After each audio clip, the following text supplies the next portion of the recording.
Luce, oscurità, l'equilibrio. È tanto più grande. C'è stato un risveglio. Hai sentito? Conosco una sola verità.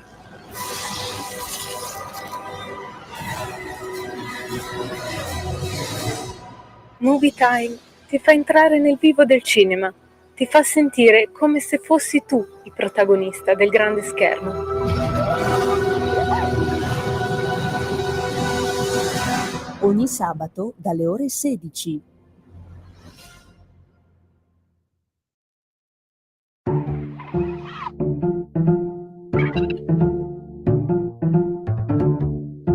Va ora in onda Oltre la pagina.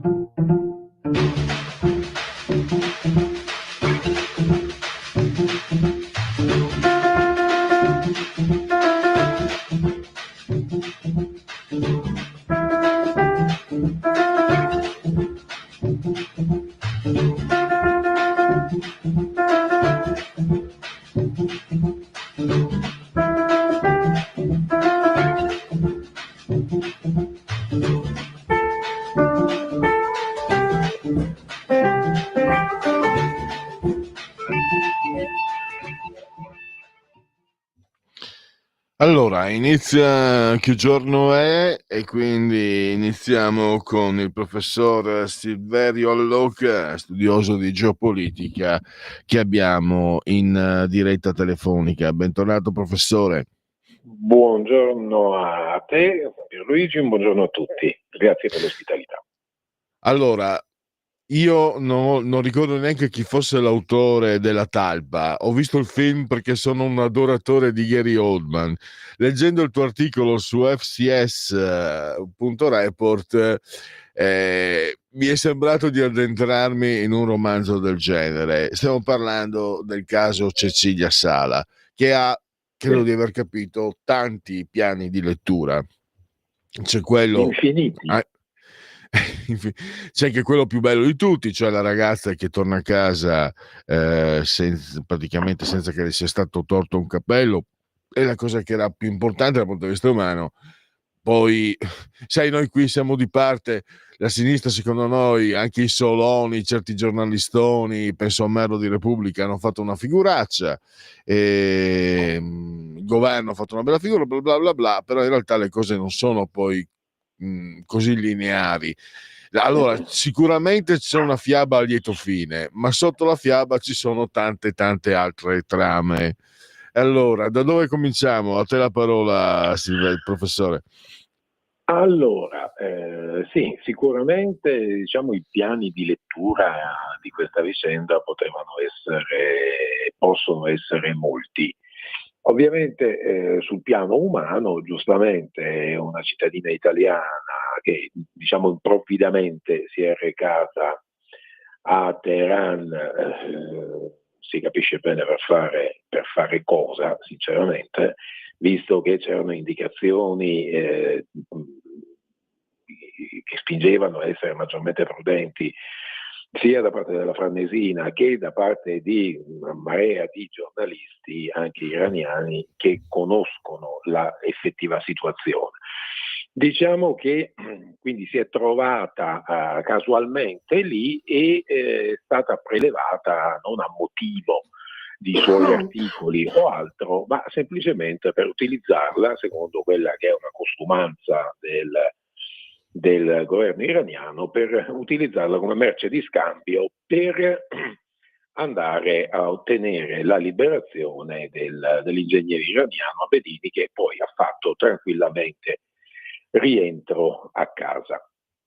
Diciamo che quello che ha evidenziato dal mio punto di vista è la presa in considerazione di tutta una politica dell'Italia che affonda le sue radici negli anni 70, che ci è stata imputata come foriera di una ben scarsa correttezza nei confronti degli alleati sia europei che diciamo in generale occidentali, che fa riferimento a quello che è passato alla storia come il cosiddetto Lodo Moro, un accordo non scritto che di fatto ha caratterizzato la politica italiana nei confronti del mondo arabo, dei palestinesi, del terrorismo arabo e di accettazione di un certo ruolo. Cioè, tutto sommato, noi vi lasciamo operare tranquillamente sul nostro paese senza colpo ferire, in modo tale che voi ci risparmiate attentati o altro.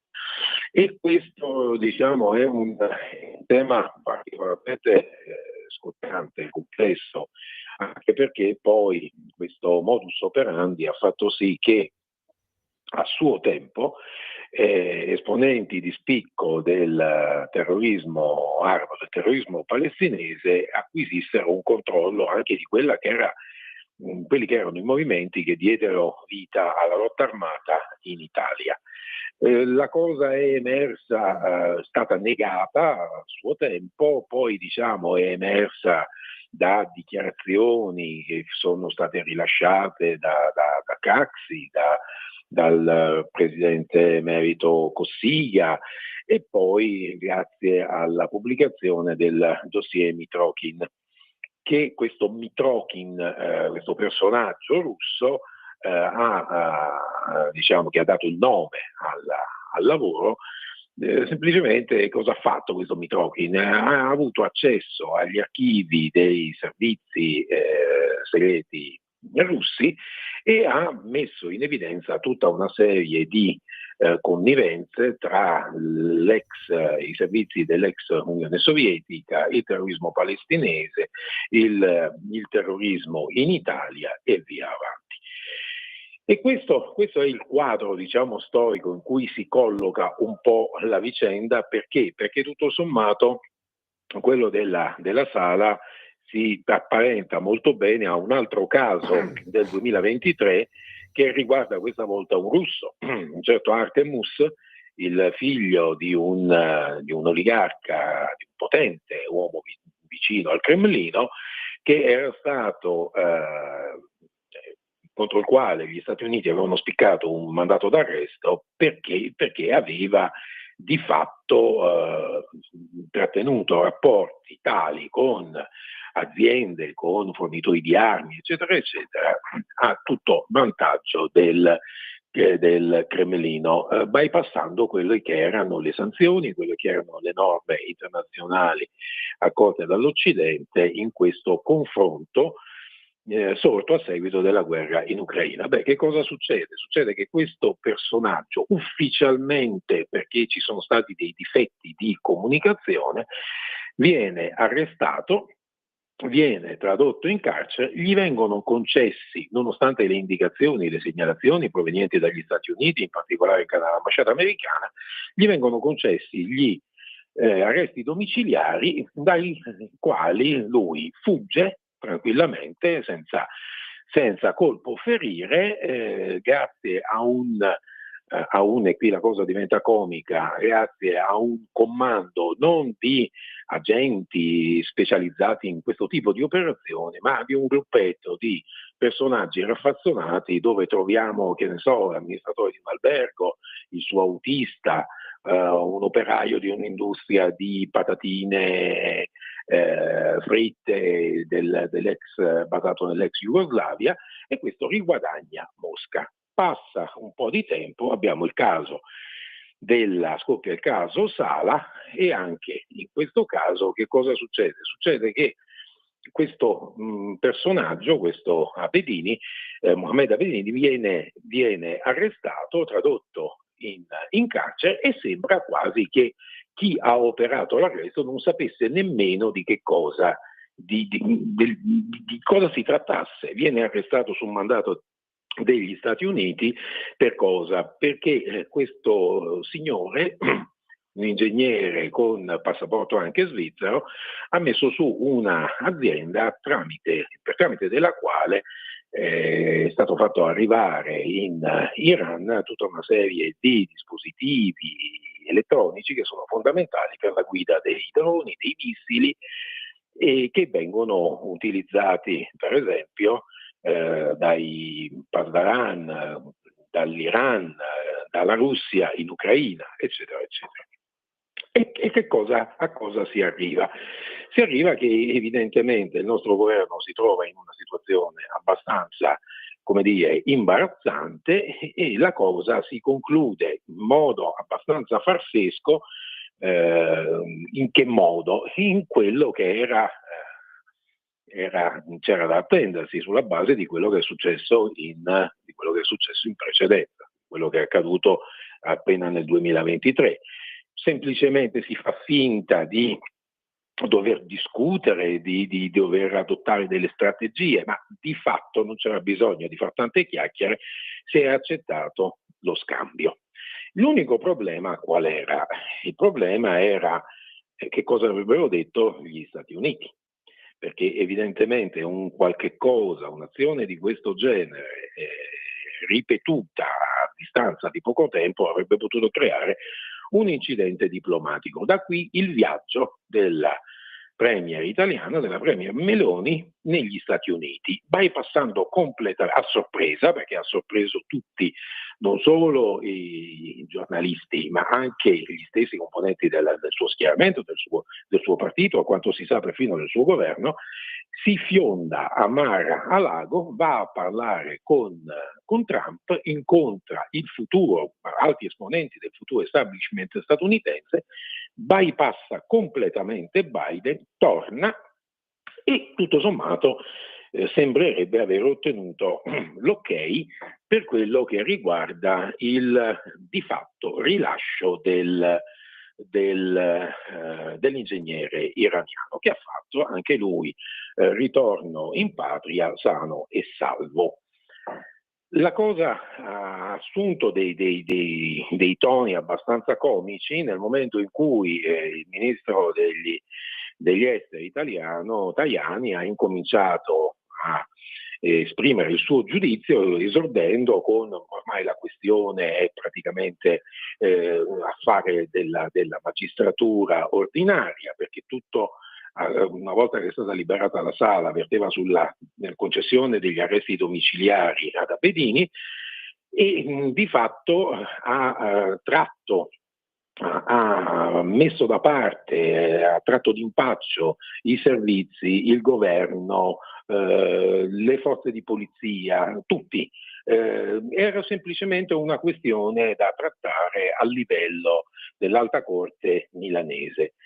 E evidentemente la cosa non è stata gradita, è legittimo pensarlo, dalla magistratura, e quindi il ministro Nordio si è visto costretto a firmare e entrare nel merito, non a gamba tesa, perché è uno dei suoi esercitato, uno dei suoi legittimi poteri, e ha ordinato praticamente la messa in libertà, quindi meno gli arresti domiciliari, la messa in libertà dell'ingegnere iraniano. In tutta fretta voci accreditate hanno anche sottolineato che forse questo è stato fatto per evitare che emergessero dalle carte giunte anche dagli Stati Uniti degli elementi di reato anche contemplati dalla legge italiana. Quindi, per evitare un ulteriore imbarazzo, la vicenda si è chiusa in questo modo. Il problema qual è? Che cosa abbiamo dato noi in cambio agli Stati Uniti per ottenere questo non incidente diplomatico? Perché evidentemente non è che la cosa sia particolarmente stata gradita dagli Stati Uniti, che ci hanno tenuto a non commentare, a manifestare il loro apprezzamento per il rientro in patria della reporter italiana, ma a non commentare, hanno preferito non commentare l'intera vicenda. Ora, evidentemente c'è un do ut des, e capire che cosa sia stato concordato, cosa sia stato patteggiato fra la Premier Meloni, il governo italiano e gli Stati Uniti è fondamentale in un momento molto particolare della storia sia italiana, sia europea e sia a livello globale. Perché? Perché la nuova amministrazione Trump ha tutta l'intenzione di chiudere la partita con l'Ucraina, però ovviamente per salvare la propria faccia ha bisogno che qualcuno subentri al suo posto, e chi se non l'Europa. Ha necessità di portare avanti il piano di deglobalizzazione, quindi di promuovere il consumo americano per quello che riguarda i consumi in patria e promuovere il proprio commercio estero con una politica di nuovi dazi, e ovviamente e poi di portare avanti una politica per quello che riguarda la regione del Medio Oriente di alta pressione sull'Iran, che è fortemente apparentato alla Russia. Ovviamente, giustamente qualcuno dice c'è bisogno di avere dei canali diplomatici, l'Italia potrebbe essere utile per questo, quindi tutto sommato avere favorire la liberazione della Sala, ingoiare il rospo della liberazione di Abedini può essere foriero di un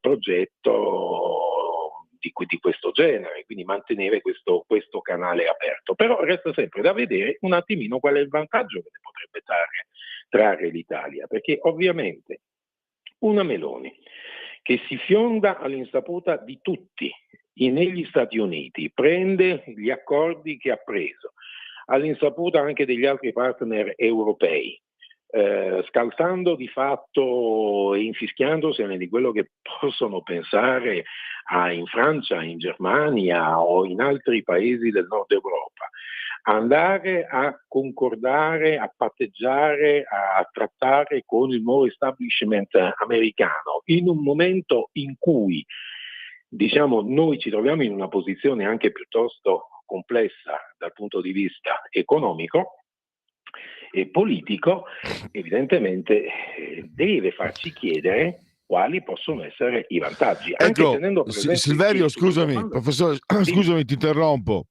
perché faccio un intervento terra a terra, ma allora, saggezza contadina se vuoi, se una persona molto più ricca di te, molto più potente di te, ti invita a cena, ti fa i complimenti, ti vezzeggia, eccetera, vuol dire che tu hai qualcosa che interessa a quella persona.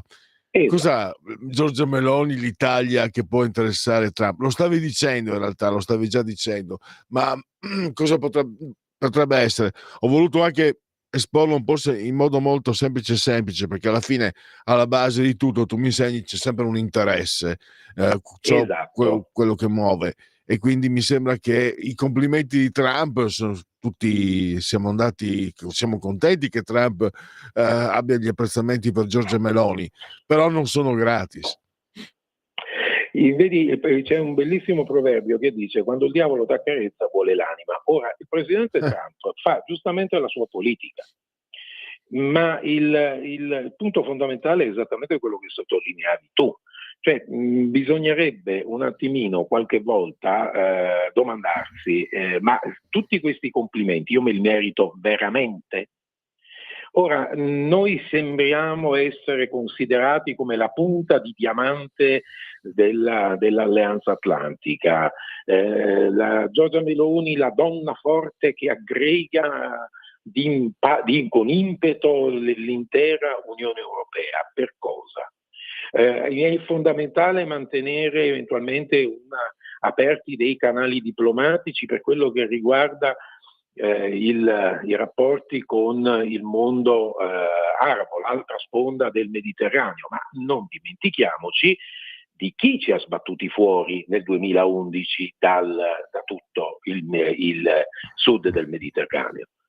A suo tempo, quando ci fu la guerra di Libia, il presidente Berlusconi non aveva nessuna intenzione di entrare in quel conflitto per tutta una serie di accordi che aveva col governo libico, che non era né più nemmeno antidemocratico di tanti altri con i quali gli Stati Uniti, la Francia, la Germania, eccetera, eccetera, intrattenevano ottimi rapporti.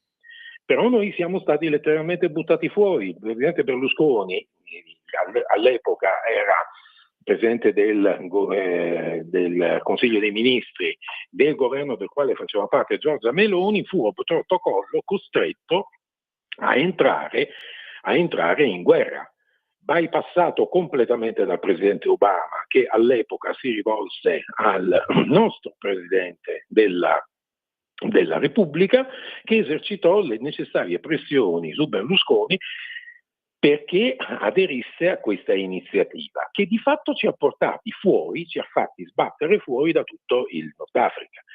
Poi però viene rispolverato il piano Mattei, del quale si fa portavoce, protagonista, della cui proposizione si fa protagonista Giorgia Meloni, per fare cosa? Per andare a fare la testa di ponte a favore di chi? Per poter imbastire nuovi rapporti con quei paesi con i quali già li avevamo buoni, ma per favorire chi? Gli Stati Uniti, che evidentemente si sono trovati a aver portato avanti una politica che a sua volta li ha fatti sbattere fuori da parecchie regioni di loro interesse in Africa, soppiantati da cinesi, da turchi, dai russi. Quindi quando noi andiamo a guardare a queste cose, non vorrei che, diciamo, la Premier Meloni venga usata, e quindi l'Italia, per fare che cosa? Per togliere le castagne dal fuoco degli Stati Uniti. Di fatto, qual è l'obiettivo degli Stati Uniti? Un'Europa sicuramente divisa, con attriti interni che questa azione evidentemente andrà a milluplicare, però unita nell'ambito della NATO.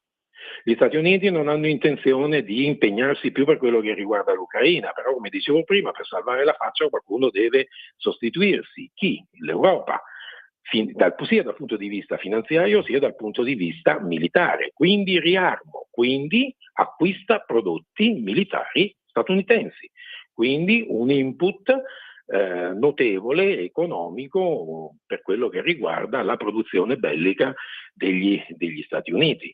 Ma a vantaggio di chi? Il punto è questo, a vantaggio di chi? Noi cosa ci guadagniamo da tutto questo? E noi come Italia ci possiamo trovare nel mezzo del guado fra gli Stati Uniti e il resto dell'Europa, della quale comunque facciamo parte. Che l'Unione Europea abbia i giorni contati e di fatto sia già più o meno un'astrazione geografica è un dato di fatto, ma comunque l'euro non è un dato di fatto.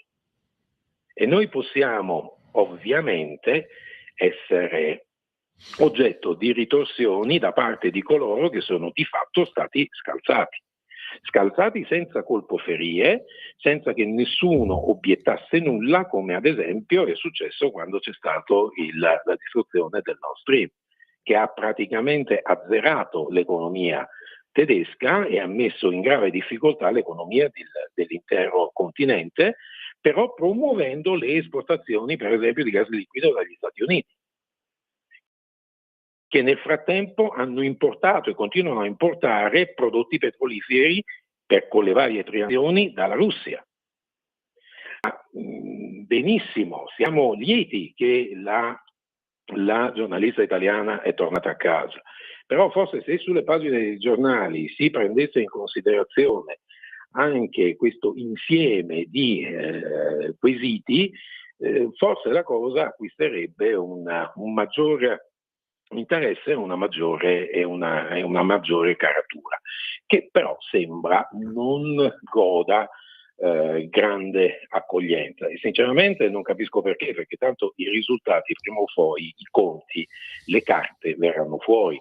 Se non il documento o l'appunto, il pizzino scritto, lo dovremo toccare con mano per quelli che saranno gli eventi a venire. e Cioè, che sinceramente, così come siamo messi, non la vedo molto rosea.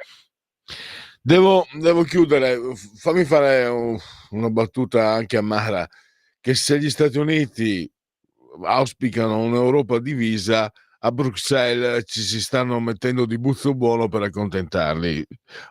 Esatto.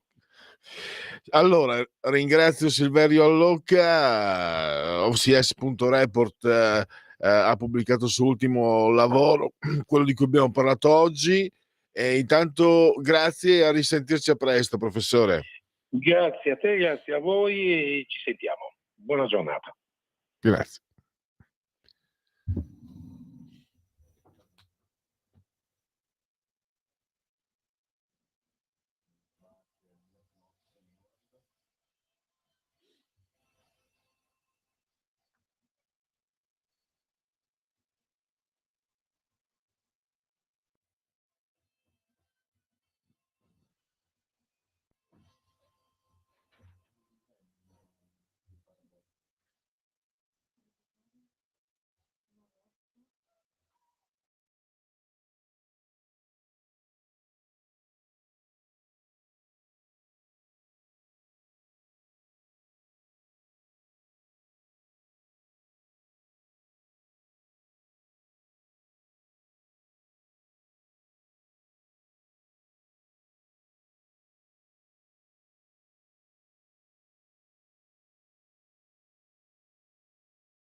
Eccoci.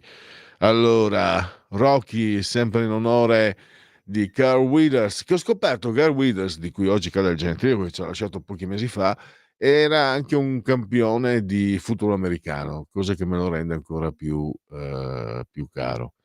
Allora, adesso qualche minuto, qualche istante di pazienza, perché abbiamo qui Parlamento con dovremmo avere in scaletta, anzi abbiamo in scaletta, poi adesso vediamo se lo abbiamo anche al telefono, l'onorevole Andrea Barabotti, che rappresenta la Lega anche in commissione commercio e turismo a Montecitorio, e con lui parliamo della zona logistica semplificata, la ZLS della Toscana, perché è una notizia positiva che sia stata istituita, ma ci sono dei distinguo doverosissimi, perché altrimenti si rischia davvero di perdere occasioni giuste, le occasioni importanti.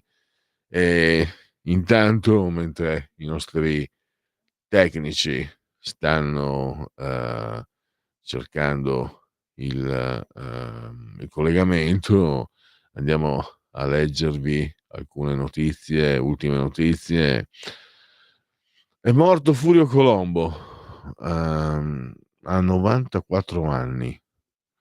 Ve lo ricordate? Grande nemico della Lega, giornalista comunque della Stampa, poi direttore dell'Unità, se non sbaglio, poi è andato al Fatto Quotidiano. Insomma, un pezzo di storia del giornalismo italiano sicuramente. Adesso che mi ricordo, sapete che io l'ho anche intervistato?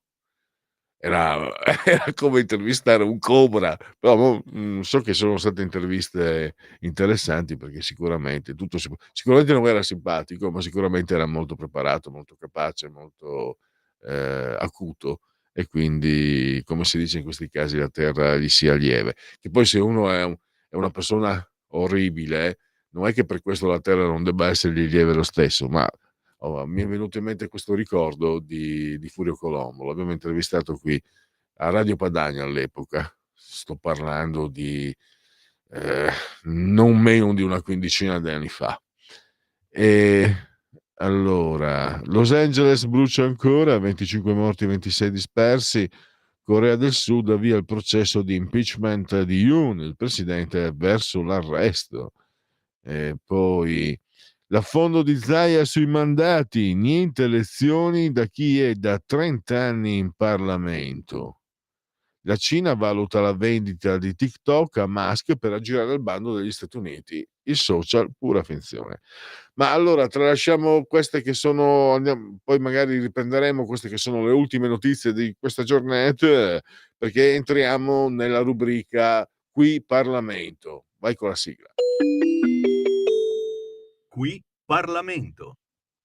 E allora, come preannunciato, abbiamo l'onorevole Andrea Barabotti, che rappresenta la Lega anche in Commissione Commercio e Turismo a Montecitorio, per parlare della ZLS, vale a dire la zona logistica semplificata della Toscana. Intanto benvenuto onorevole Barabotti, grazie per essere qui con noi. Grazie a voi per l'invito. Buonasera a tutti.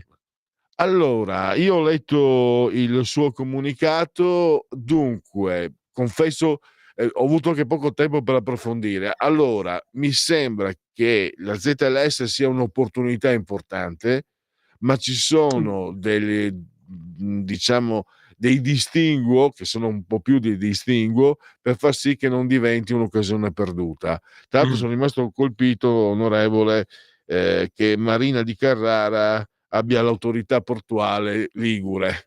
Per noi, insomma, Sì. per noi leghisti, le regioni, per noi tutti, dovrebbe essere per tutti i cittadini, insomma, le regioni hanno un senso identitario di appartenenza, un senso geografico e politico di un certo tipo. Mi ha colpito questa cosa. Poi viva la Liguria, non voglio, però mi ha stupito, però è significativo. Anzi, dobbiamo anche dire che la deficit. regione ha una guida politica forse più vicina a noi, se vogliamo. Però Comunque, in questo caso sicuramente trattiamo segno, di territorio. è segno che manca quello che lei auspica, cioè una governance più organica dei porti toscani. Prego. Pronto? Sì. Chiedo scusa, avevo un attimo perso. Prego. Allora, partiamo dalla ZLS. Cosa c'è di buono e cosa invece si rischia? Beh, la zona logistica semplificata è praticamente un confine disegnato ovviamente a livello amministrativo che in Toscana tiene insieme alcune province della costa, quindi Massa Carrara, Pisa, Livorno, e lo fa disegnando un polo logistico composto da zone portuali, zone retroportuali, e quindi disegnando un polo logistico che nell'idea del legislatore dovrebbe avere delle procedure appunto semplificate. Che cosa succede alle imprese che vorranno insediarsi in quelle zone o che abbiano intenzione di realizzare degli investimenti in quelle zone? In primo luogo ci sono procedure semplificate e i procedimenti subiscono una sorta di velocizzazione, quindi tempi certi e veloci per chi vuole realizzare investimenti e per chi ha bisogno di rivolgersi alla pubblica amministrazione per le proprie attività di impresa. In secondo luogo c'è il tema del credito d'imposta, perché chi realizza investimenti, siano aziende appena insediate o aziende già insediate, hanno diritto a un credito d'imposta nella misura che sarà stabilita da altri provvedimenti. E quindi, grazie a queste iniziative, possiamo dare prospettive di sviluppo alle imprese, quindi di lavoro e benessere. E riconoscendo lato Stato questa zona costiera della Toscana come un polo logistico privilegiato per i commerci nazionali e internazionali. Ecco, questo è ciò che accade con la zona logistica semplificata. Il governo, tra l'altro, preso atto che le politiche di questo tipo, no, le cosiddette politiche di coesione, negli anni hanno avuto per l'Italia una grande spesa di risorse pubbliche, ma non hanno avuto un grande ritorno in termini di efficacia, questo governo ha voluto, prima di istituire le nuove ZLS, ha voluto modificare gli strumenti della politica di coesione per renderli più efficaci e per fare in modo che qualsiasi spesa lato pubblico equivalga a nuovi investimenti, a maggiore ricchezza, a maggiore benessere, perché troppo spesso abbiamo visto realizzati investimenti pubblici che poi non davano alcun frutto. Quindi questo lato ZLS. C'è da dire che in Toscana, e in particolare il porto di Livorno, ha un problema, o meglio, ha un'opportunità, che è la realizzazione della nuova DARS in Europa, del porto di Livorno, che sta diventando un problema, perché la Corte dei Conti ha testimoniato come i tempi per la realizzazione di quest'opera e i costi per la realizzazione di quest'opera stanno più che raddoppiando. E allora noi come Lega ci siamo interrogati sul fatto che il commissario Guerrieri, che è il commissario per la DARS in Europa ed è anche presidente dell'autorità di sistema portuale, ci stiamo domandando se sia la persona in grado di portare a termine questo grande investimento. E la risposta è no. Su questo fronte quindi si è aperto un dibattito, un confronto politico tra la Lega, che sostiene di mettere al centro dell'azione del commissario e dell'autorità di sistema il merito e quindi di cambiare la guida, e il Partito Democratico invece che fa una scelta più partitica o ideologica e vorrebbe confermare Luciano Guerrieri alla guida dell'autorità di sistema portuale. Quindi qua c'è un grande confronto tra visioni del mondo, se vogliamo, tra chi privilegia il merito o chi privilegia l'appartenenza. Lei fa riferimento anche a quanto sollevato dalla Corte dei Conti, e questo è anche un punto che rende, diciamo, particolarmente delicato e spinoso l'argomento. Sì, la Corte dei Conti fa dei rilievi, diciamo così, non è che si lancia in giudizi sull'operato del commissario piuttosto che dell'autorità di sistema portuale. Però è evidente che l'attardarsi delle procedure, dei lavori che dovrebbero partire ha comportato, con l'aumento dei costi delle materie prime, un lievitare dei costi. Il nostro vice ministro Rixi tra l'altro aveva ipotizzato una realizzazione della Darts in Europa fatta per step, rendendo fin da subito disponibili, ad esempio, i piazzali che fanno parte di questo grande investimento, però quell'appello del vice ministro Rixi per il momento è rimasto inascoltato. Cosa... Allora, lei indica nel gruppo, diciamo, nei vertici, come si dice, il pesce puzza dalla testa, ma complessivamente cos'è che manca?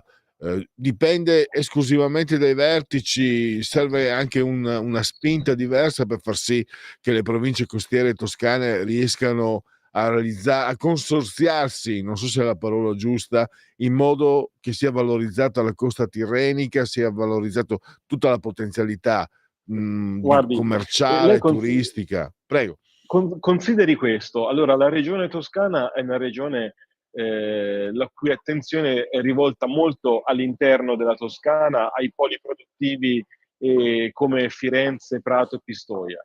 Diciamo che la costa della Toscana in qualche modo è sempre stata considerata una Toscana di serie B da chi governa la regione. Lei consideri questo: se lei guarda la mappa dell'alta velocità nel nostro paese e guarda gli investimenti futuri che Trenitalia e il Ministero delle Infrastrutture realizzeranno in futuro, lei vedrà in questa mappa un grande buco che è proprio quello della costa tirrenica. Quindi da Genova a Roma manca un collegamento a alta velocità per la costa tirrenica. E sa perché manca? Perché quando è stato il momento di mettere sul piatto i soldi del PNRR, in tutte le altre parti d'Italia c'erano dei progetti pronti da tirar fuori e da finanziare, e per la costa tirrenica non c'erano nemmeno i progetti o studi di fattibilità. Quindi non c'è bisogno soltanto della zona logistica semplificata o della Darts in Europa, c'è bisogno anche di una visione infrastrutturale moderna che purtroppo è mancata, e mancando quella visione da parte della regione non siamo riusciti a cogliere il treno del PNRR per vedere finanziate le nostre infrastrutture. Infatti, per chi non è toscano, in effetti stavo pensando, onorevole Bravotti, quella zona a cui lei fa riferimento, mi viene una battuta, no? Qui è tutta Versilia. Invece poi, approfondendo, grazie anche a questo lavoro, grazie anche al lavoro suo e degli esponenti politici della Lega di quella parte del territorio, se vedi invece, si vedono tutte le potenzialità, tutto quello che deve essere ancora fatto, e si vede una realtà più articolata e anche più ricca, perché non è solo qui, è tutto Versilia. Non è la prima volta che affrontiamo queste tematiche con lei e sta emergendo esattamente questo.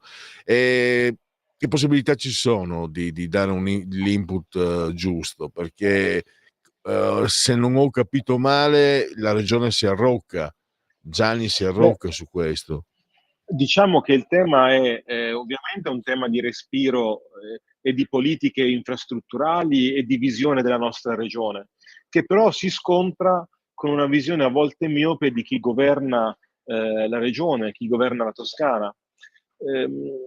Noi purtroppo nel 2020 abbiamo vinto le elezioni nella costa della Toscana, cioè se lei va a vedere i risultati delle elezioni regionali del 2020, il candidato del centrodestra, Susanna Ceccardi, batteva il candidato del centrosinistra praticamente su tutta la costa o comunque su tutte quelle aree che non sono Prato, Pistoia e Firenze. Il fatto cos'è? Che quelle aree sono quelle che hanno demograficamente hanno una grande concentrazione di abitanti, e quindi il Partito Democratico sa che se vuole rafforzare il suo dominio politico sulla regione deve investire in quelle zone, e lo fa però dimenticandosi il resto della Toscana. E quando si dice uno statista guarda alle prossime generazioni mentre i politici guardano alle prossime elezioni, ecco, purtroppo alla guida della Toscana abbiamo avuto tanti politici che hanno guardato alle prossime elezioni, ma non abbiamo avuto degli statisti in grado di guardare alle prossime generazioni. E la costa toscana purtroppo sconta questo problema. Perfetto, io direi che lei è stato come sempre chiarissimo e quindi direi di accomiatarci, di ringraziare Andrea Barabotti e Grazie a noi, voi. e noi continueremo a seguire gli sviluppi di questa parte della Toscana. Grazie ancora. Grazie, buon lavoro.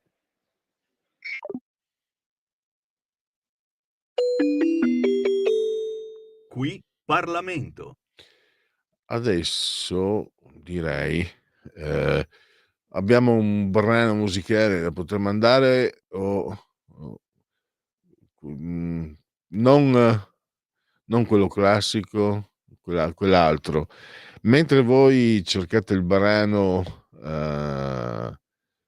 da far ascoltare, io vado a dare un aggiornamento questi minuti, linee aperte 0292 94 7222, c'è anche il servizio degli WhatsApp 340 670 9659. Abbiamo anche allora Maurizio che scrive: ma guarda, il tecnico è rientrato in Iran, che novità, e Meloni ha detto che non c'entrava. Abbiamo colato le braghe per un applauso, in altri casi silenzio. Ora tutto il mondo terroristico sa che se prendi un italiano poi ottieni quello che vuoi. Attenti tutti i turisti nel mondo o chi lavora, siete delle prede, avvisa Maurizio. E poi le agenzie turistiche ti ringraziano, Maurizio. Allora, fatemi fare un po' tentativi di essere spiritoso. Grazie Maurizio comunque per l'intervento che è assolutamente va benissimo. A parte che non sono io che devo dire. C'è una telefonata? No. Ah, c'è la canzone. Allora, leggo gli ultimi due messaggi. Non sono io comunque che devo dire se un intervento va bene o non va bene. Comunque fa parte del dialogo. Complimenti professore, purtroppo la guerra in Ucraina è nata per favorire gli interessi americani e questa la maggior parte degli idioti non l'hanno capita. Ferdinando da Verona, che è stato molto gentile. Allora, andiamo, sempre un brano tratto dalle colonne sonore che hanno seguito gli innumerevoli Rocky, non so quanti ce ne sono stati, 8, 9, 15, 27, 56. Intanto però ascoltiamo una canzone tratta da quei film.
Sfumiamo questo brano perché c'è una telefonata di, non so se ascoltatrice o ascoltatore, adesso lo scopriremo solo ascoltando. Pronto?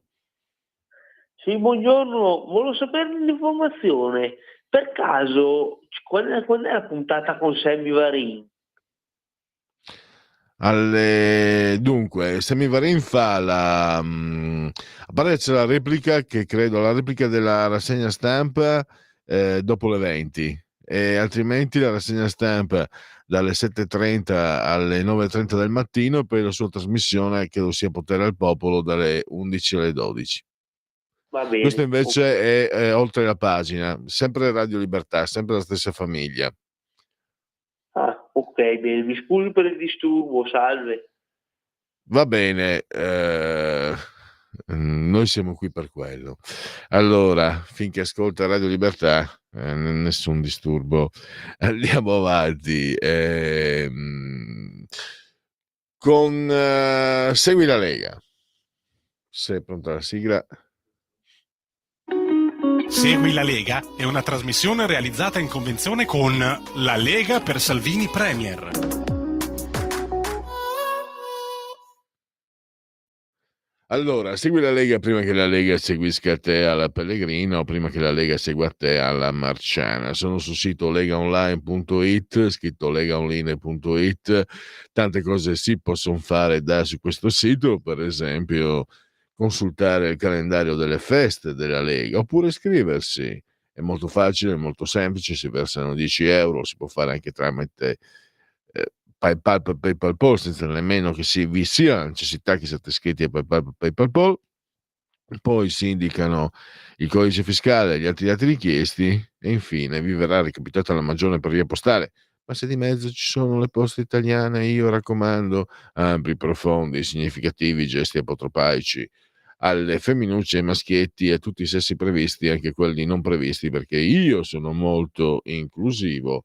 La tessera Lega Salvini Premier. Poi il momento di autodeterminazione civica, il 2 per 1000, sono soldi che si è preso lo Stato, non ce li restituisce, ma noi possiamo indicargli dove spenderli, in quale direzione spenderli. Essendo questo un redazionale della Lega, noi con un cuore leggero e contento vi indichiamo il D43, che è il modo per aiutare la Lega. 2 per 1000, il tuo sostegno vale 2 per 1000, scelta libera, difesa dell'Italia in Europa. Quindi D43, D di Domodossola, 4 come le stagioni, 3 il numero perfetto.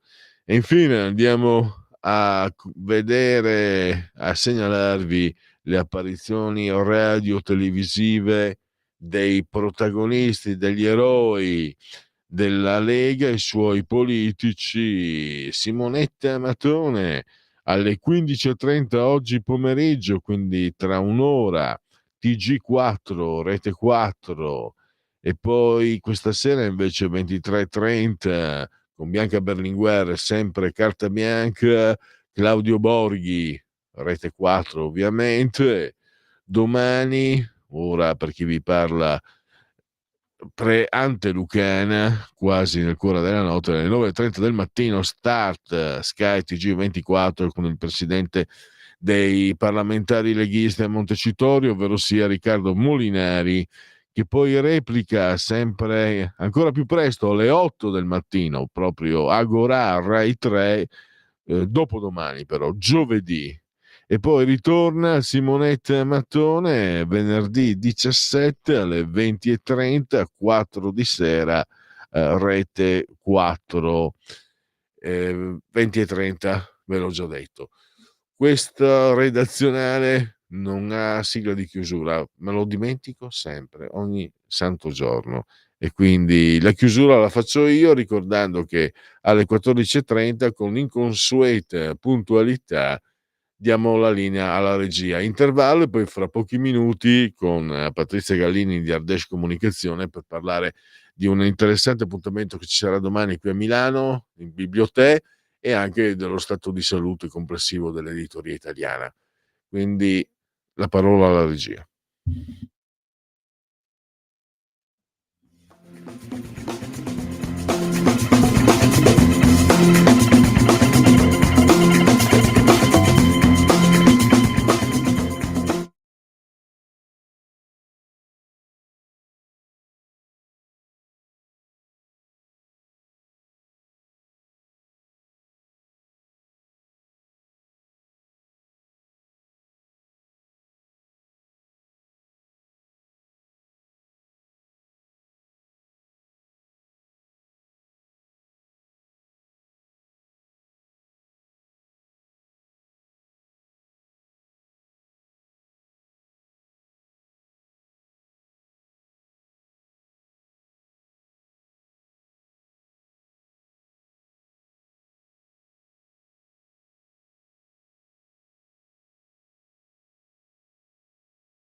Va ora in onda, terza pagina.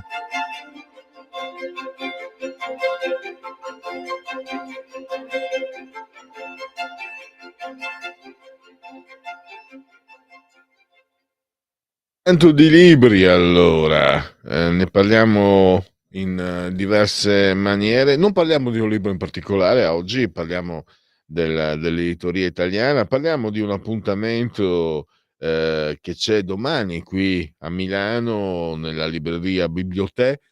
Io non ci sono mai stato, lo confesso, ho visto le foto, è davvero però molto molto molto affascinante. Alle 18:30 ci sarà uno scrittore come Ippolito Edmondo Ferrario, verrà presentato il suo libro I fantasmi del banchiere nero di Fratelli Frigli Editori, un libro che per quello che ho capito sta andando veramente per la maggiore. L'indirizzo è Civico 50 via Dezzo Milano, 18:30. Diciamo a gestire, a presentare l'evento ci sarà Patrizia Gallini di Ardèche Comunicazione, che come voi tutti sapete è la fautrice di Parola di Scrittore. Benvenuta ai nostri telefoni, Patrizia, grazie per essere qui con noi. Grazie a voi, siete sempre molto gentili.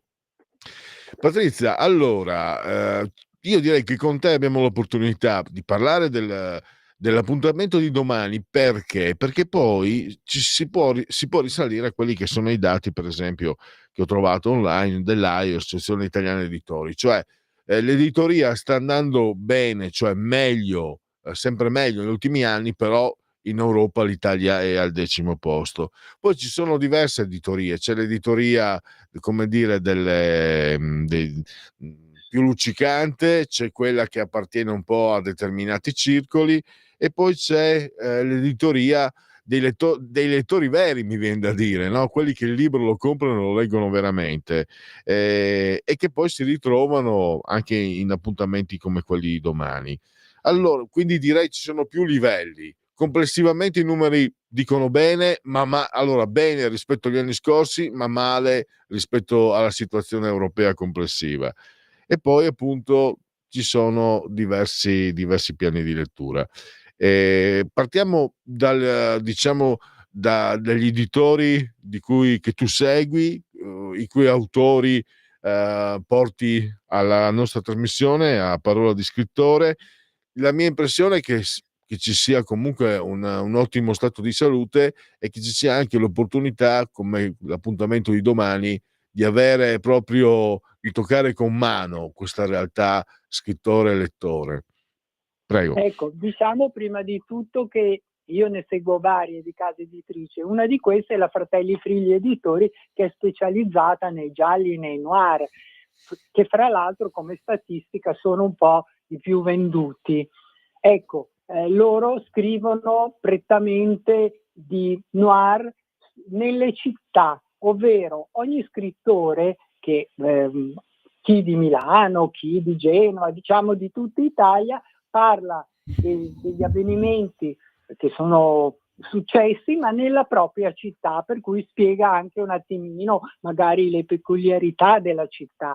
In questo caso I fantasmi del banchiere nero è il quarto libro che scrive Ferrario, li ha ambientati 3 a Milano, e questa è la prima volta che lo ambienta a Venezia. Difatti noi, fra le altre cose, il giorno 29 lo presentiamo in una libreria che secondo me è una delle più belle d'Italia, che è Acqua Alta a Venezia. Ecco. Poi di editori ne seguiamo tanti altri. Per esempio Tracce per la Meta, che è una piccola casa editrice che è una chicca perché scrive dei libri molto particolari con vari argomenti, per cui non si può dire scrive solamente di poesia piuttosto che delle città. Poi ne seguiamo tante altre, Nuove Edizioni, che ha sia gialli che libri storici. Ce ne sono molte, ecco. Ecco, Patrizia, mi permetto di dire, insomma, sono un po' di anni che seguo anch'io, anche se non proprio dal di dentro, ma comunque abbastanza, che quel tipo di, diciamo, di editoria che tu segui, magari ha meno richiamo, ha anche meno strumenti, meno mezzi, però è anche più autonoma. La parola indipendente rischia di essere fuorviante.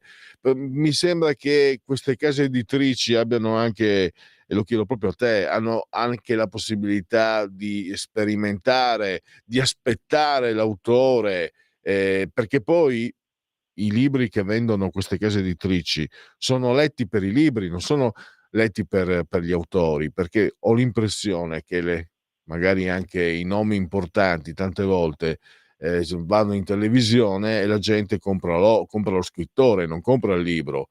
E quindi abbiamo un rapporto un po', secondo me, fuorviante rispetto alla realtà della lettura per come la conosco io sarò l'antica, per carità. Però mi sembra ci sia meno mezzi, ma più libertà di azione. Spiegami un po' se la vedo giusta. No, sono perfettamente d'accordo con te, anche perché guarda il fenomeno della Perrin, che è il suo secondo, terzo libro che sta vendendo ancora tantissimo, però sì, bello, non ho niente da dire, ma ce ne sono tanti altri così belli, però lei ha alle spalle un compagno che le lustre, si trova ad avere un certo tipo di pubblicità, va in Francia, parla in televisione, va da varie parti e così si crea il bestseller, non c'è santo che tenga. Sei d'accordo con me su questo? Sì, ma infatti era quello che volevo dire. Infatti, appuntamenti come quelli di domani che tu presenterai in questa biblioteca qui a Milano, rappresentano anche la misura di come il tuo sia il mondo autentico della lettura. E come hai detto te, quando si arriva a un bestseller, avendo determinate posizioni, avendo determinate spinte, è come vincere, mi permetto di dire, è come vincere una gara di ciclismo o di atletica dopo aver assunto sostanze doppanti, mentre arrivare al lettore, conquistarlo è un lavoro diverso, che ripeto, però mi sembra che ci sia comunque una maggior autonomia, cioè tu riscontri quello che ho detto io, l'idea di poter aspettare, di poter sperimentare, magari c'è qualche scrittore che ha bisogno di più tempo, magari nelle altre case editrici, certe volte ho l'impressione che nelle altre case editrici che hanno quelle piene, che hanno tanti mezzi, poi non sono tante, ci sia tanto lavoro di editing, tantissimo, anzi, per quello che ne so io, certi autori famosi non sono, lo posso dire, praticamente loro danno la traccia e poi il libro lo scrive l'editor. Capita anche questo sicuramente, ma dobbiamo pensare quanti libri escono tutti gli anni, sono talmente tanti che non ne abbiamo neanche la più pallida idea, perché ci sono tanti libri che fanno solo 300 copie, cominciano con 300 copie, certamente non un Mondadori o altre case di questo, o un Cairo, che chiaramente li distribuisce e poi ha anche l'opportunità con i propri mezzi, i propri giornali, di fare tanta pubblicità, perché è quella che aiuta tantissimo lo scrittore. La pubblicità purtroppo è così. Anche fare solo le presentazioni o averli in vetrina da Mondadori bisogna pagare, anche se è un'altra casa, non dico che sia Mondadori, ma qualsiasi casa editrice che vuole avere i propri libri in prima pagina, in vetrina proprio, deve pagare. Per cui cosa vuoi che che si possano permettere le piccole case editrici di pagare cifre di questo genere. È ben difficile, è un mondo molto difficile, dobbiamo dirlo. Anche per gli scrittori molto bravi che però non sono delle grandi case editrici. Il vostro, e tu sei, Patrizia, tu sei testimone, tutto il tuo lavoro. Nel mio piccolo anche parlo di scrittore, è un mondo molto vitale, perché vedo riscontro, cioè quando tu mi dai riferimenti e poi ho scrittori che hanno il settimo, ottavo, nono, decimo, addirittura adesso mi sfugge il nome, 25 romanzi con esatto, L'occhiello della Fratelli Frilli Editori, è veramente il fiore all'occhiello, ormai agli affezionato che attendono, che anche per lei ho fatto l'ufficio stampa per un libro 2, attendono proprio che esca il libro nuovo, perché molte volte è seriale, ovvero c'è sempre lo stesso commissario, piuttosto che, come vediamo per i fantasmi del banchiere nero, abbiamo il banchiere Raoul Spoz, ed sono sempre episodi legati a un commissario piuttosto che in questo caso a un banchiere. Ecco, Maria Masella vende tantissimo, per esempio, e ha fatto già più di 25 libri. Ecco, ma questo è il segnale della vitalità, no? Di cui dicevo prima, perché io vado anche a vedere, a leggermi poi le recensioni dei lettori, che sono quelle più genuine, più autentiche, e c'è nei confronti di questa narrativa una grande partecipazione.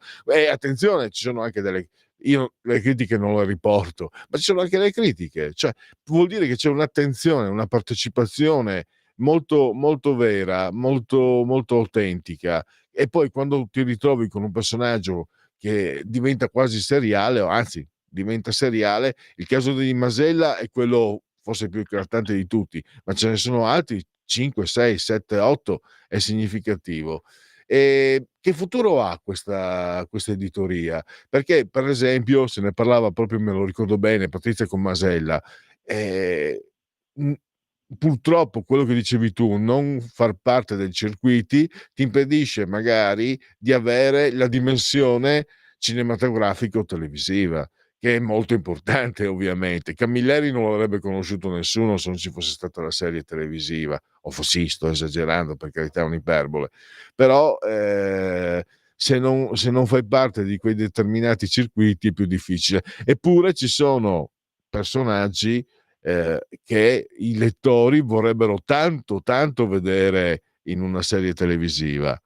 Ecco, guarda Massimo Bertarelli, che è uno scrittore sempre della Fratelli Frilli, scrivendo sempre di Milano e avendo letto un regista della Rai di dove lui ambienta i posti e così via, gli hanno fatto un bellissimo filmato, l'hanno ripreso e l'hanno dato in Rai, per esempio, come milanese che scrive di certi quartieri, però bisogna avere la fortuna che ha avuto Bertarelli, ecco, non capita così facilmente.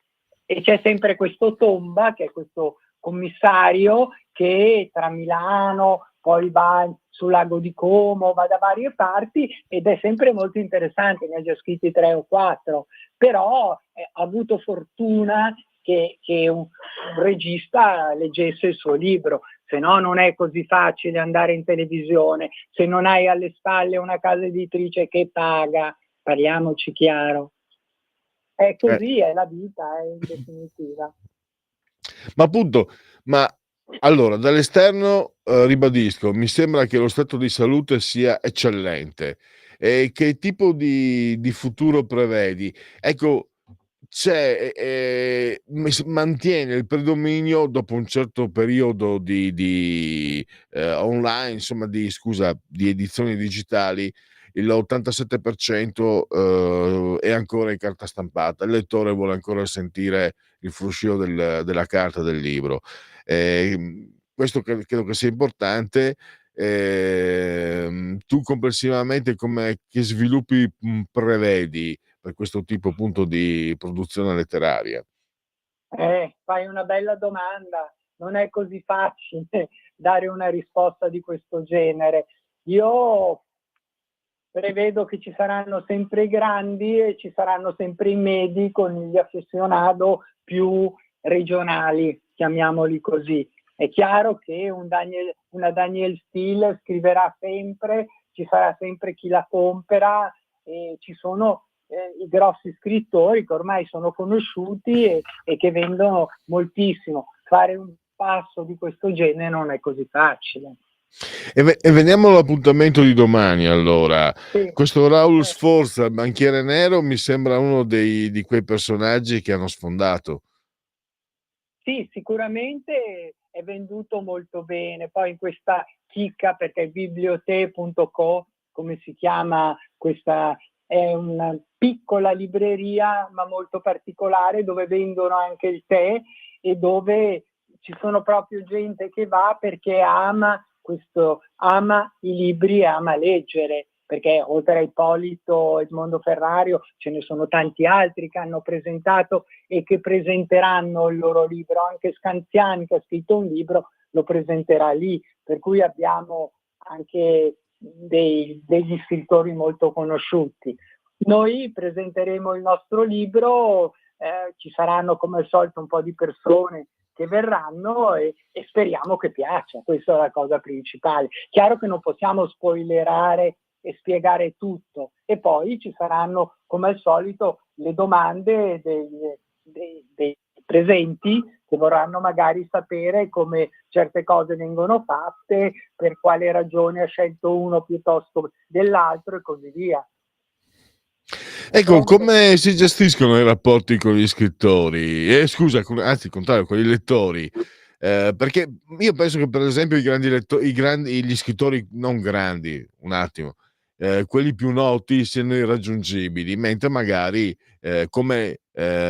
iniziative come quella tua di domani mettono a portata di mano del lettore l'autore del suo, chiamiamolo, del suo eroe, insomma, comunque del suo personaggio, come appunto Raul Sforza. Cosa porta, cosa lasciano queste esperienze, questi scambi, Patrizia? Immagino una grande carica.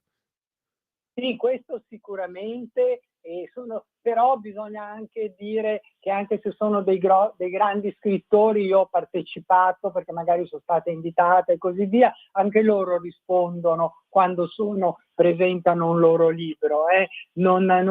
Sono sempre, la maggior parte, sempre disponibili a spiegare qual è stata la loro idea, come lavorano e così via.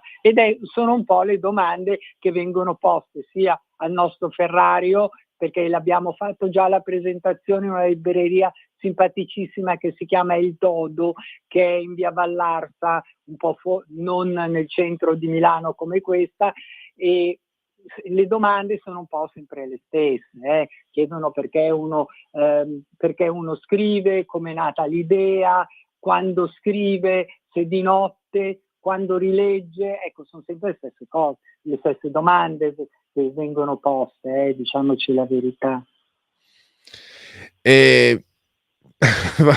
Quindi, però appunto domani ci sarà anche l'occasione, mi sono dimenticato, c'è la degustazione dei tè, dei migliori tè, delle migliori selezioni di tè in circolazione. Farà una piccola prova, niente di particolare. Faranno assaggiare un tè che è ultimo uscito, che è una chicca, ecco.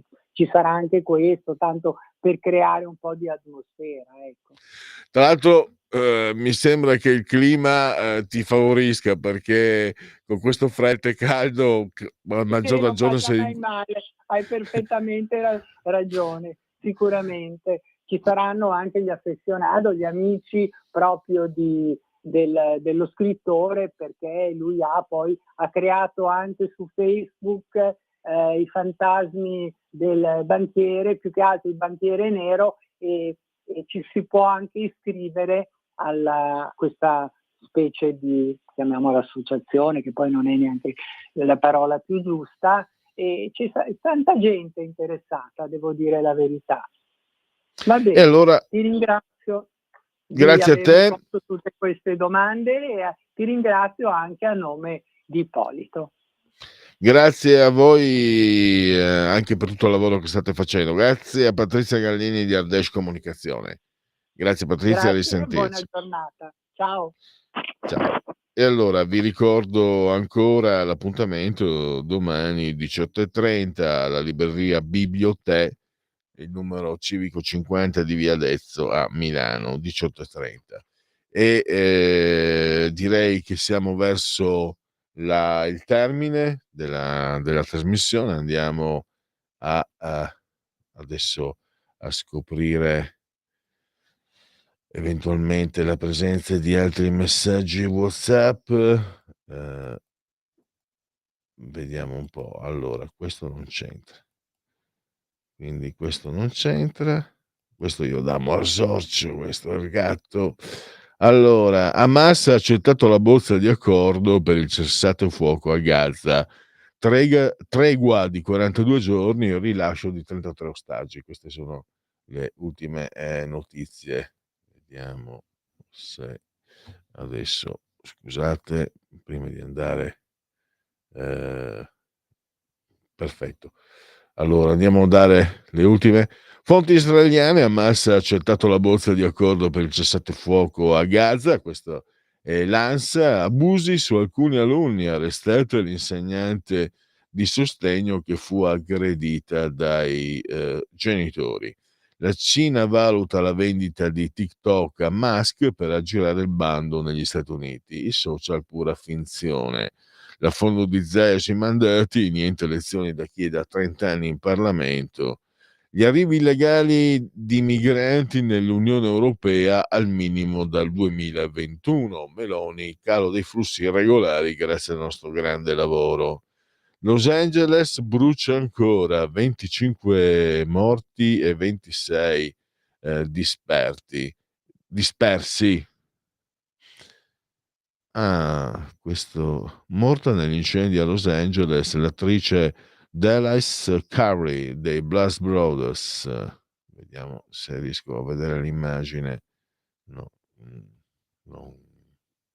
Adesso non riesco a mettere a fuoco chi potesse essere. E andiamo ancora adesso sempre l'ANSA. L'apertura di Repubblica, naturalmente la notizia enorme appunto sì di Hamas all'accordo con Israele, scambio di prigionieri, 250 palestinesi per 5 soldate. Questa è la notizia del secolo, verrebbe da dire, se andrà in porto, no? Come auspichiamo. Fatemi dare un'ultima occhiata al mio sito preferito che non ho ancora aperto, Dagospia. Giustizia è fatta, voglio trovare il mio posto nel mondo, Alex Cotoia. Il futurismo è stato usato come pretesto per promuovere le attività del governo. Sulle Figaro una stroncatura senza appello alla mostra sul futurismo. Tanto tempo fa in un oceano lontano in Vietnam è stato scoperto l'Airwater dei mari, un crostaceo gigante addirittura. E chiudiamo, siamo delusi dalla decisione del governo italiano di revocare l'arresto di Abedini, a sangue americano sulle mani.